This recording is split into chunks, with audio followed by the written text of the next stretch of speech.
function name undali. Okay, and within the parameters list of something ఏదైనా parameters అంటే variables కానీ ఇటువంటి వాటిని మనం డిక్లేర్ చేసుకోవచ్చు. అంటే వాటికి సంబంధించిన డేటా టైప్స్ ఏమి ఉంటాయి, ఇంట్ అయితే ఇంట్ అని, లేకపోతే ఫ్లోట్ అని చెప్పవచ్చు. ఇలాగే మనకి ఏదైనా పారామీటర్స్ సంబంధించిన వేరియబుల్స్ డేటా టైప్స్ మనం మెన్షన్ చేసుకోవచ్చు ఇందులో. Okay, but it has to immediately end with what men semicolon. It is mandatory. But మరి ఇది ప్రతిసారి కూడా ఉపయోగపడుతుందా అంటే it's an optional case. I'm not saying it is a mandatory, the function declaration. And one more name they are going to calling for function declaration is also called as function prototype. Function prototype. They may call it as the function declaration is also may call as function prototype also. Okay, but the syntax that it has to follow, and here is data type, function name, and the list of parameters that we have to be mentioned. Either int అయితే into, float అయితే float, whatever the variable that they are going to passing in. Okay, and immediately it has to follow with a semicolon. మరి ఇది చెప్పే బాగానే ఉంది, దీన్ని ఎక్కడ ఉపయోగించాలి? Where I have to define this function declaration, man? Right, that is a main question here. It is the function declaration was being made before the main function. అంటే outside the main function. కాకపోతే main function కంటే ముందు మనము నీ యొక్క compiler కి we are going to indicating saying to your compiler while entering into the main function itself, we are trying to saying that there is a function name which is nothing but this one, and it is going to be accepting some kind of parameters or something, 2 parameters or 3 parameters or whatever it is, depends on it. And the parameters is also trying to accepting whether it is an integer data type or float data type or whatever it is, that is also mentioned in clear itself. Okay, and that function is trying to returning a single output which is in the format of either int data type, that is either int or float, whatever it is, fundamental data types. Okay, so we are telling to the compiler, your preprocessor or compilers, by saying that there is a function name I already been defined outside the main function. అది ముందుగానే indicate చేస్తున్నాం. ఒక Linux operating system లో అయితే ముందుగానే చెప్పాల్సిన అవసరం లేదు, but it will take care it automatically. That's what I'm trying to saying, which is nothing but optional case. If it's asked, see for example, మీకు ఇంకా ఎలా చెప్పొచ్చు అని అంటే, నేను అప్పుడప్పుడు CLR SCR అనే ఫంక్షన్ నేను వాడుతున్నప్పుడు టర్బో సిలో నాకు కింద ఒక్కోసారి వస్తుంది, నాకు ఒక వార్నింగ్ లాగా ఇస్తుంది నాకు, అవునా, ఎర్రర్ లాగా. ఏమని చెప్తుంది? వార్నింగ్ అని ఎర్రర్ గానే వస్తుంది. అది ఏమని చెప్తుంది అంటే it requires a prototype declaration is required. అంటే మీనింగ్ ఏంటి? యాక్చువల్ గా CLR/SCR get.ch రెండు ఫంక్షన్స్ కూడా ఎందులో ఉంటాయి? con.io.h console input and output header ఫైల్లో ఉంటాయి. పైన నేను దాన్ని పిలవలేదు, అది యాడ్ చేయలేదు. #include con.io.h అనే దాన్ని ఇంక్లూడ్ చేయకుండా నేనేం చేశానంటే only I'm trying to saying to my I didn't say to my compiler these 2 functions has been existing inside this kind of header file. Okay, so అందువల్ల ఇక్కడ ఏం జరుగుతుందంటే ఏదైనా ఒక ఫంక్షన్ ని మనం వాడేటప్పుడు దానికి అది ఎక్కడి నుంచి వస్తుంది ఏంటనేది కూడా ముందుగానే చెప్పాల్సి వస్తుంది. కాబట్టి ఆ ఫంక్షన్, ఇలాంటి ఫంక్షన్ ని, ఒక యూజర్ డిఫైన్డ్ ఫంక్షన్ నేను డిఫైన్ చేశాను అనే దాన్ని కంపైలర్ కు ముందుగానే చెప్పాల్సిన అవసరం ఉంది. కాబట్టి but this kind of declaration is an optional case also. Okay, I'm not saying, but the best practice to go with here is mandatory. Best practice ప్రకారం వెళ్ళాలి అని అనుకున్నట్టయితే కంపల్సరీ ఫంక్షన్ డిక్లరేషన్ ని స్పెసిఫై చేయడం మంచిది.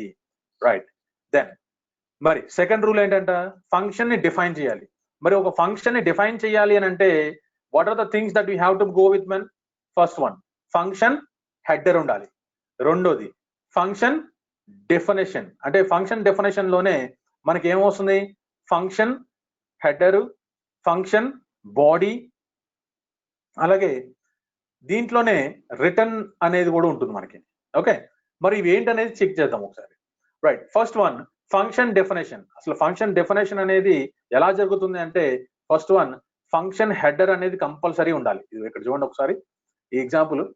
ఒక ఫంక్షన్ హెడర్, ఈ function header కి కావాల్సిన సింటాక్స్ ఏంటి? Same as it is like function declaration only, except semicolon. Semicolon ఉండదు. ఫంక్షన్ డెఫినేషన్ చేసేటప్పుడు మాత్రం ఫంక్షన్ హెడర్, అదిగో డేటా టైప్, ఫంక్షన్ నేమ్, అలాగే బ్రాకెట్ లో లిస్ట్ ఆఫ్ పారామీటర్స్. ఓకే, మరి ఫంక్షన్ డెఫినేషన్ జరగాలంటే ఏమేం జరగాలి చూడండి. ఫస్ట్ ఫంక్షన్ హెడర్ ని స్పెసిఫై చేయాలి, ఇది అంతేనా. So data type, function name and the parameters that you are going to be defined at the time of function definition. Okay, at the time of function definition, those parameters are called as what, man? Formal parameters. Ledante okay, formal parameter. We'll come to that in the next topic actually. Let us see now. Data type is, and first one ఏం కావాలో దానికి function define చేయాలంటే function header ఉండాలి. Same as it is గా ఒక header ని define చేసాం. ఆ సింటాక్స్ ఇస్ డేటా టైప్ ఉండాలి, ఫంక్షన్ నేమ్ ఉండాలి, అలాగే లిస్ట్ ఆఫ్ పారామీటర్స్ ఉండాలి. Then immediately it has to follow with what man? Open curly bracket and ending curly bracket. ఈ ఓపెన్ అంటే ఒక బ్లాక్, ఆ ఫంక్షన్ సంబంధించిన బ్లాక్ కావాలి. ఆ బ్లాక్ ని మనం ఏమని పిలుస్తున్నాం ఇక్కడ? Function body. అంటే ఒక ఫంక్షన్ డెఫినేషన్ లో నాకు ఏమున్నాయా? ఫంక్షన్ హెడర్ ఉంటుంది, ఫంక్షన్ బాడీ ఉంటుంది. ఆ ఫంక్షన్ బాడీలో మళ్ళీ నాకు లోపల ఉండాల్సిన స్టేట్మెంట్స్ ఏమేంటి? లోకల్ వేరియబుల్స్ డిక్లేర్ చేసుకుంటే చేసుకోవచ్చు, లేకపోతే లేదు optional case, that is also. అంటే సంథింగ్ ఇంట్ ఎక్స్ అని ఇంట్ వై అని ఏదో పెట్టుకోవచ్చు కావాలంటే. అలాగే ఇంకోటి కూడా మ్యాండేటరీ థింగ్ ఏంటంటే మీరు ఇక్కడ అబ్జర్వ్ చేయాల్సింది, ఈ ఫంక్షన్ హెడర్ లో ఈ ఫార్మల్ పారామీటర్స్ ని మనం డిక్లరేషన్ మాత్రమే చేస్తాం. అంటే int x, float y, whatever the want that you can able to declare that variable, that's it, but not the values here now. Okay, values ni ఇవ్వడానికి chance లేదు. only we have to declare the variables. Formal parameters అనే దాని దగ్గర ఈ function header లో variables ని declaration మాత్రమే చేస్తాం మనం ఇక్కడ. Okay, fine. Then coming to the next point here is we are coming back to here the function body. First one is local variables. మీరు ఏదైనా కావాలంటే సంథింగ్ అంటే లోకల్ వేరియబుల్స్ అని ఎందుకు పిలవాల్సి వచ్చిందంటే, ఫర్ ఎగ్జాంపుల్ నేను అందులోనే ఇంట్ ఎక్స్, ఇంట్ వై అనేది ఒక రెండు వేరియబుల్స్ ని కనుక నేను స్పెసిఫై చేసినట్టయితే, the life of those two variables X and Y will be existing inside this block only. ఈ బ్లాక్ లో ఉన్నంతసేపే వాటి యొక్క లైఫ్ స్పాన్ ఉంటుంది. Once it's came out of this body, then the memory will be killed. అందువల్ల నేనేం చెప్పాను ఇక్కడ? లోకల్ వేరియబుల్స్ అంటే ఈ బ్లాక్ వరకే పనిచేస్తాయి కాబట్టి వాటిని ఏమని పిలుస్తున్నాను ఇక్కడ నేను? లోకల్ వేరియబుల్స్ అని చెప్పేసి చెప్తాను నేను. అలాగే executable statement, something like you can able to say something printf or whatever the business logic, some c is equal to a plus b, whatever the logic that you are going to writing, all those statements are considered to be as an executable statement. మరి ఇంకోటి ఏంటంటే return అనే ఒక keyword ఉందమ్మా. ఈ return అనే keyword ఏం చేస్తుంది అని అన్నట్టయితే, ఫైనల్ గా ఈ ఫంక్షన్ లోపల ఉన్న బాడీ లోకల్ వేరియబుల్స్ ద్వారా కానీ ఎగ్జిక్యూటబుల్ స్టేట్మెంట్స్ ద్వారా కానీ the function is getting only a single value, ఒక సింగిల్ వాల్యూని తెచ్చుకుంటుంది. అది ఒక సింగిల్ వాల్యూని తెచ్చుకున్నప్పుడు ఆ సింగిల్ వాల్యూ అనేది ఏ రూపంలో ఉంది? ఏదైనా ఇంటీజర్ ఫార్మాట్ లో ఉందా, లేకపోతే ఒక ఫ్లోట్ ఫార్మాట్ లో ఉందా? ఏ టైప్ ఆఫ్ వాల్యూ నువ్వు ఫైనల్ గా రిటర్న్ చేస్తున్నావు, ఆ ఫంక్షన్ నుంచి తెచ్చుకుంటున్నావు నువ్వు అంటే సంథింగ్ ఒక లాజిక్ ఎక్స్పెక్ట్ చేస్తావు. Something a is equal to 20, ఇంటి a is equal to 20 and b is equal to something 10 అనుకున్నాం. So I said that c is equal to a plus b అని చెప్పాను. అంటే ఫైనల్ గా so 20 plus 10 that was going to be equal to the 30 that was being stored into the variable of c. అవునా? So c అనే variable లోకి store అవుతుంది అది. So store అయింది కాబట్టి మరి ఈ ఫంక్షన్ ని నుంచి నేను తెచ్చుకోవాల్సిన అవుట్పుట్ ఏంటి? 30. అంటే ఒక సింగిల్ వాల్యూని తెచ్చుకుంటున్నాను నేను. మరి తెచ్చుకోవాలి కాబట్టి ఆ ఫంక్షన్ ని నేను ఎక్కడ పిలుస్తాను? ఇదిగో ఇక్కడ చూడండి, ఫంక్షన్ కాల్ అని చెప్పాను. వైడ్ మెయిన్ అనే దాంట్లో నేను ఆ బ్రాకెట్ లో మళ్ళీ మెయిన్ బ్లాక్ లో నేను ఏం చెప్పాను ఇక్కడ? ఒక ఫంక్షన్ టైటిల్, అదిలో ఆ ఫంక్షన్ నేమ్ ని పిలుచుకుంటాను.